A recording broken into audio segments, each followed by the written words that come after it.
ನಮಸ್ಕಾರ ಸ್ನೇಹಿತರ, ಮೈಸೂರಿನ ಕಥೆಗಳಿಗೆ ಸ್ವಾಗತ ಸುಸ್ವಾಗತ. ಎಲ್ಲ ಲೈಫ್ ಎಂಜಾಯ್ ಮಾಡ್ತಾ ಇದ್ದೀರಾ ಅಂತ ಭಾವಿಸಿದ್ದೀನಿ. ಇವತ್ತು ನಾನು ನಿಮ್ಮನ್ನ ಮತ್ತೊಮ್ಮೆ ದುರ್ಗದ ತಣಿಸದ, ಎಂದಿಗೂ ತಣಿಯದ ಕುತೂಹಲದ ದುರ್ಗದ ಮತ್ತೊಂದು ಐತಿಹಾಸಿಕ ತುಣುಕಿನೊಂದಿಗೆ ನಿಮ್ಮ ಮುಂದೆ ಬಂದಿದ್ದೀನಿ. ಬನ್ನಿ, ಕರ್ಕೊಂಡೋಗ್ತೀನಿ, ಎಲ್ಲ ಡೀಟೇಲ್ಸ್ ಅಂತ ಹೇಳ್ತೀನಿ. ಬನ್ನಿ ಹೋಣ.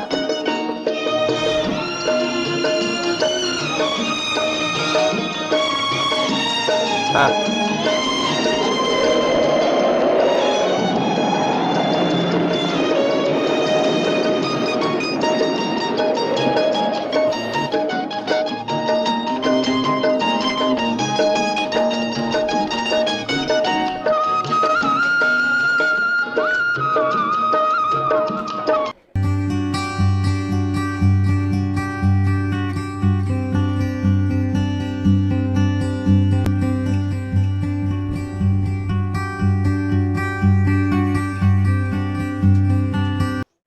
ಸ್ನೇಹಿತರೆ, ದುರ್ಗದ ಅಷ್ಟು ಶಾಸನಗಳಲ್ಲಿ ನಿಮಗೆ ಬಹುತೇಕ ಶಾಸನಗಳಲ್ಲಿ ನಿಮಗೆ ಮೊದಲ ಸಾಲು ಒಂದು ಬಹಳ ಸಾಮಾನ್ಯವಾಗಿ ಕಾಣುತ್ತೆ.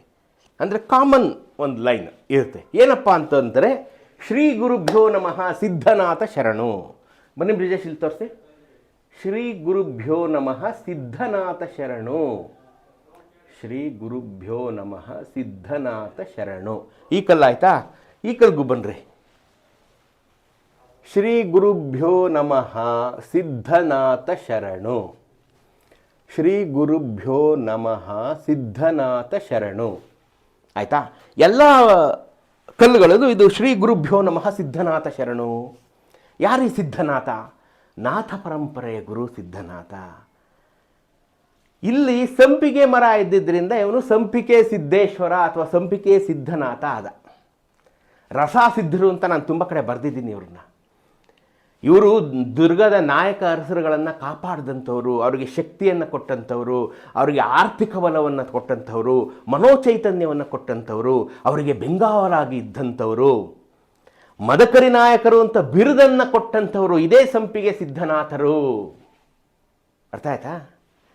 ಇವತ್ತು ನಾವು ನಮ್ಮ ನಾಲಿಗೆ ತುದಿಯಲ್ಲಿ ಮದಕರಿ ನಾಯಕರ ಹೆಸರನ್ನು ಉಳಿಸ್ಕೊಂಡಿರೋದಕ್ಕೆ ಕಾರಣ ಈ ಸಿದ್ಧನಾಥರು. ಈ ಸಿದ್ಧನಾಥರು ತಮ್ಮ ತಂತ್ರ ಸಾಧನೆಗಾಗಿ ಸ್ಥಾಪಿಸಿದಂಥದ್ದು ಸಿದ್ಧನಾಥ, ಸಿದ್ದೇಶ್ವರ, ಸಿದ್ಧನಾಥೇಶ್ವರ, ಒಳಗಡೆ ಇರತಕ್ಕಂಥ ಈಶ್ವರ. ಮುಂಚೆ ಇವರನ್ನ ಬರೀ ಸಿದ್ಧನಾಥರು ಅಂತ ಕರೀತಾ ಇದ್ರು. ಆಮೇಲೆ ಇವರು ಕೆಂಡ ಸಂಪಿಗೆ, ರಾಜರಿಗೆ ಬಹಳ ಇಷ್ಟವಾದಂಥ ರಾಜಸಂಪಿಗೆ, ಮದಕರಿ ನಾಯಕರಿಗೆ ಬಹಳ ಇಷ್ಟವಾದಂಥ ರಾಜಸಂಪಿಗೆ ಮರ ಮತ್ತು ಗಿಡ ಇಲ್ಲಿದೆ. ತೋರಿಸಿ ಬ್ರಿಜೇಶ್, ಇದನ್ನು ಇಲ್ಲಿ ತೋರಿಸಿ. ಇದನ್ನು ಅದು ಹೂವು ಬಿಟ್ಟಿದೆ ಈಗ, ನೀವು ಅದನ್ನು ತೋರಿಸ್ಬೋದು. ಈಗ ಸಂಪಿಗೆ ಗಿಡ ಇಲ್ಲಿ ಇದ್ದಿದ್ದರಿಂದ ಇದು ಸಂಪಿಗೆ ಸಿದ್ದೇಶ್ವರ ಅಂತ ಆಯ್ತು. ಇದು ಸಂಪಿಗೆ ಸಿದ್ದೇಶ್ವರ ಅಂತ ಆಯಿತು.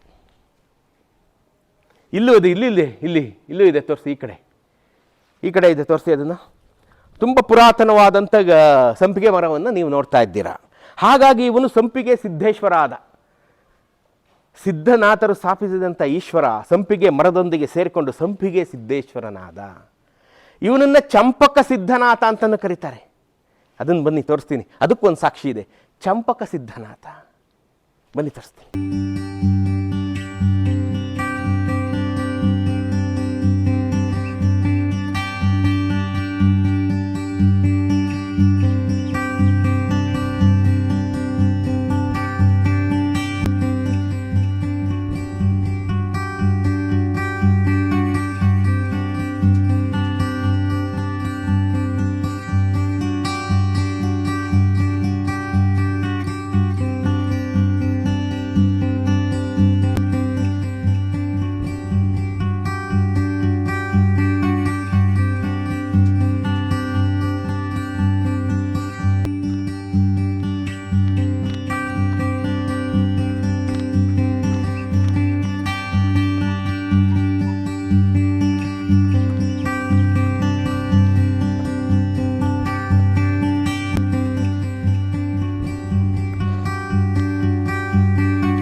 ತೋರಿಸಿ ಬ್ರಿಜೇಶ್ ಇಲ್ಲಿ.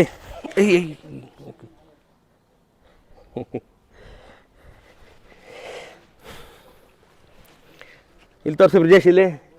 ಸ್ನೇಹಿತರೆ, ಇಲ್ಲಿ ನೀವು ನೋಡ್ತಾ ಇದ್ದೀರಾ, ಚಂಪಕ ಸಿದ್ಧನಾಥನಿಗೆ ಶರಣು. ಇಲ್ಲಿ ತೋರಿಸಿ, ಚಂಪಕ ಸಿದ್ಧನಾಥನಿಗೆ ಶರಣು ಅಂಥೇಳಿ ಇಲ್ಲಿ ಇಬ್ಬರು ಭಕ್ತರು ಅವನಿಗೆ ನಮಸ್ಕಾರ ಮಾಡ್ತಾ ಇರ್ತಕ್ಕಂಥದ್ದನ್ನು ಕೆತ್ತಿದ್ದಾರೆ. ನೋಡಿದ್ರಲ್ಲ ಸ್ನೇಹಿತರೆ, ಚಂಪಕ ಸಿದ್ಧನಾಥ ಹೇಗಿದ್ದ ಅಂತ ನೀವು ನೋಡಿದ್ದೀರಾ. ಈಗ ನಾನು ನಿಮ್ಮನ್ನ ತುಪ್ಪದ ಕೊಳಕ್ಕೆ ಕರ್ಕೊಂಡು ಹೋಗ್ತೀನಿ. ನಿಮಗೆಲ್ಲ ಗೊತ್ತು ತುಪ್ಪದ ಕೊಳ ಇಲ್ಲಿದೆ ಅಂತ. ರಾಂಗ್. ತುಪ್ಪದ ಕೊಣ ಅದು. ತುಪ್ಪದ ಕೊಣ. It's a large rock. ತುಂಬ ದೊಡ್ಡದಾದಂಥ ಬೃಹತ್ ಬಂಡೆಕಲ್ಲಿಗೆ ಕೊಣ ಅಂತ ಕರೀತಾ ಇದ್ದರು. ನಮ್ಗಳ ಬಾಯಿಗೆ ಸಿಕ್ಕಾಕೊಂಡು ಕೊಳ ಆಗಿದೆ. ತುಪ್ಪದ ಕೊಳ ಅಂತ ಎಲ್ಲೂ ಇಲ್ಲ ಇಲ್ಲಿ. ಕೊಣ, ತುಪ್ಪದ ಕೊಣ. ಸೊ ಇದು ದೊಡ್ಡದಾದಂಥ ಒಂದು ಬಂಡೆಕಲ್ಲಿಗೆ ಕೊಣ ಅಂತ ಕರಿತಾಯಿದ್ರು. ಸೊ ಅಲ್ಲಿಗೆ ನಾನು ನಿಮ್ಮನ್ನು ಕರ್ಕೊಂಡು ಹೋಗ್ತೀನಿ. ಎಷ್ಟು ಮೆಟ್ಟಿಲುಗಳಿವೆ ಇಲ್ಲಿ ನೀವು ತೋರಿಸಿ ಇಲ್ಲಿ ನೋಡ್ತಾ ಇರ್ತಕ್ಕಂಥದ್ದು ಬಂಡೆಗಳಲ್ಲೇ ಕೊರೆದಿರ್ತಕ್ಕಂಥ ಮೆಟ್ಟಿಲುಗಳನ್ನು ನೀವು ನೋಡ್ತಾ ಇದ್ದೀರಾ. ಎಷ್ಟು ಮೆಟ್ಟಿಲುಗಳಿವೆ ಯಾರು ಎಣಿಸಿದ್ದೀರಾ? ಎಣಿಸಿರಲಿಕ್ಕಿಲ್ಲ ನೀವು. 149 ಮೆಟ್ಟಿಲುಗಳಿವೆ. ಎಸ್, 149 ಮೆಟ್ಟಿಲುಗಳಿವೆ. 149ನೇ ಮೆಟ್ಟಿಲಿನಲ್ಲಿ ನಿಮಗೊಂದು ಆಶ್ಚರ್ಯ ಕಾದಿದೆ. 149ನೇ ಮೆಟ್ಟಿಲಿನಲ್ಲಿ ನಿಮಗೊಂದು ಆಶ್ಚರ್ಯ ಕಾದಿದೆ. ಏನು ಅಂತ ನಿಮಗೆ ಅಲ್ಲೇ ತೋರಿಸ್ತೀನಿ, ಬನ್ನಿ.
ಸ್ನೇಹಿತರೆ, ಇದೆ 149ನೇ ಮೆಟ್ಟಲು.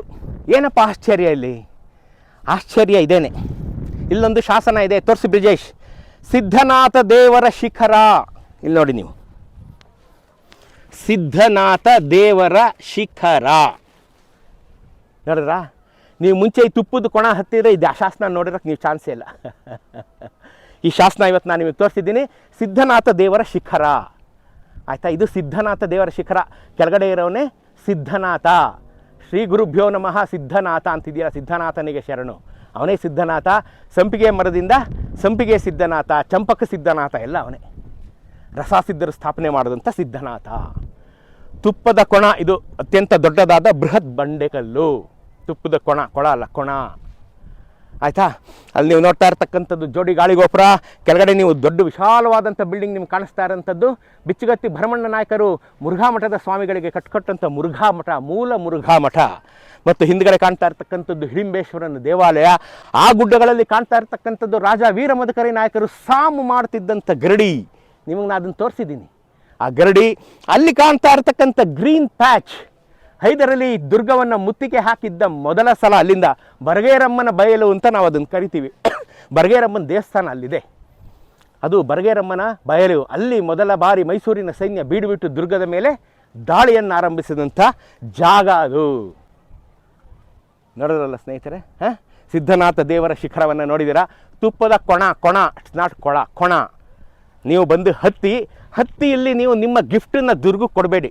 ನಿಮ್ಮ ಗಿಫ್ಟ್ ದುರ್ಗಕ್ಕೆ ಅಗತ್ಯವಿಲ್ಲ. ಇಲ್ಲಿ ತೋರಿಸಿ ಬ್ರಿಜೇಶ್, ಇಲ್ಲಿ ನೀವು ಬಂದು ಇಲ್ಲಿ ಊರು ತುಂಬ ಬಾಟ್ಲಿಗಳು, ಕಸ, ಅಸಹ್ಯ ಮಾಡಿಬಿಟ್ಟು ಇಲ್ಲಿ ಹೊರಟೋದ್ರೆ ಇದನ್ನ ಎತ್ತವ್ರು ಯಾರಪ್ಪ ಎತ್ತವ್ರು ಇದನ್ನ?